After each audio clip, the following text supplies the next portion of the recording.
when you talk about climate change and a war-like setting, right? This is intentional. This is tactically important to remember. This is what scares me about climate change, the authoritarian push, and the mandated approach these people want to shove down our throats. When you talk about a war, when you talk about the approach that governments take to war, what are you accepting? A few basic premises. And Prince Charles is well aware of this, and he's using this language for a reason. When you have a warlike state, well, number one, your private property isn't your private property anymore. Right? Isn't that part of the Great Reset of what these people want to do? Yes, they want to take away your property, right? Didn't Klaus Schwab, what the fuck's that guy? Carl Schwab? I can't remember his actual name. Again, my brain is completely encased in fog right now.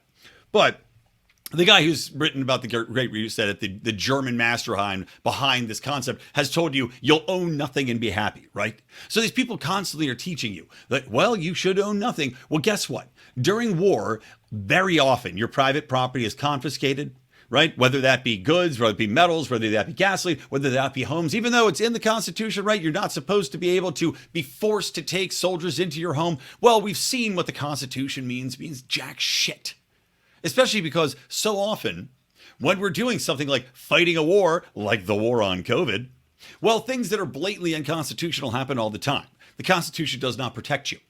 By the time the Constitution could theoretically protect you and the Supreme Court rules on it, well, it's got to be 12 months from now, and your house is already gone. Your property is already taken. Good luck getting it back. But when we talk about war, we talk about the fact that you now are going to be giving up your personal private property. And there's not much you can do about it except violently fight back, should you so choose. Now, the other thing to remember about war is that they're nationalizing things all over the place. We constantly see, like with the Biden, was it God, I'm trying to remember the name of the act. Basically, the act that enables him to tell people, well, look, we're going to change this company and this factory. We're going to make ventilators now. You know, the things that killed tons of people before we thought that, we thought that ventilators were keeping people alive during COVID instead of destroying their lungs and killing them faster. Well, during war, you can nationalize, you can change, you can adjust, you can limit, because really, don't forget that during wartime, well, we're all going to be rationed. Another aspect of things, you are forced to ration. Is that going to be fossil fuel rationing? Well, it's a war on climate. And if the basic premise that we're supposed to accept is that carbon is the great evil, it's the great Satan, even though there's much to debate about that, well, then you have to be rationed. The United Nations is already talking about mandated energy reductions of something like 10% across the board. Mandated energy reductions. Rationing. Brought to you by the war on climate change. Now, in the UK and in the European Union, we're also talking about a state of affairs that they brought on themselves through stupid decisions, through short-sighted virtue signaling green energy pushes, through shutting down nuclear reactor plants, and to dependency on one energy source, aka Russia, for the majority of their gas and oil. But still, they're fighting a war against Putin. They're also fighting a war against climate. And guess what? You are the ones that are going to be forced to ration so that they can win this war. And there have been people on record saying that they will not back off Ukraine in order to make your energy bills cheaper because they've given them their word. Well, they've given people their word on climate too, haven't they? I mean, we've heard bold proclamations on climate over and over and over again. And now we're at war. So let's establish what we've gone through already. You will own nothing and you will not be happy, but still your private property will be confiscated. 2, your industry can be nationalized. They can take away, they can nationalize all the oil companies if they so desire, right? Well, we're during war. Nationalize them, cut production, force people to drive around on their tuk-tuks. Maybe it's good I have a younger daughter now. I can have one on each side of the tuk-tuk to pull me along.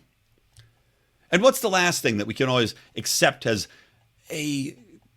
basically a pillar of wars when it comes to the state apparatus and how the state looks at war?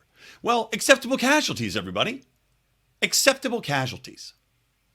Any war that's fought, any action taken during a war, well, there's going to be acceptable casualties. And if it's a war on climate that we're being told is an existential threat to humanity, Well, then I guess we're just going to have to accept that some people are going to have to die for us all to survive, right? So the question becomes, what is that acceptable level of casualty that people like Prince Charles, the new King of England, is willing to accept? England, which of course notably had already accepted and said that there is an acceptable level of children that would be murdered when we take actions abroad, but you got to break a few eggs. Point being, guys, the war on climate is a war on all of us. And I've said this before in earlier episodes. The war on climate is a war on the poor because every war is a war on the poor, but specifically climate change. Because fossil fuels, which have lifted billions of people out of base poverty, have raised and elevated people's ability to provide, to sustain, to farm, to create goods and services. I talked about the shortage of fertilizer, the forced shortage and restrictions on fertilizer, nitrogen-based fertilizers, which are putting farms out of business, which are destroying economies, which are causing countries to be overthrown like Sri Lanka.